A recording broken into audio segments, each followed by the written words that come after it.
नमस्कार दोस्तों, मैं सन्नो गीत तो आपका स्वागत करती हूँ। आज ये बहुत ही प्यारा लेकर आई हूँ लाचारी गीत। अच्छा लगे तो लाइक सब्सक्राइब जरूर करना, कमेंट में जरूर बताना कोई गलती होगा तो।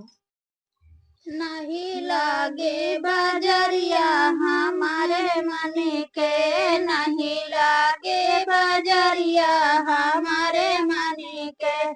ससुर के हमारे तीन तीन डलिया, ससुर के हमारे तीन तीन डलिया। लयाए जिलेबिया हमारे मन के, नहीं लागे बजरिया हमारे मन के, नहीं लागे बजरिया हमारे मन के। जेठवा के हमारे सुंदर दुकनिया, जेठवा के हमारे सुंदर दुकनिया। ले आए झूलनिया हमारे मन के, नहीं लागे बजरिया हमारे मन के, नहीं लागे बजरिया हमारे मन के। देवरा के हमारे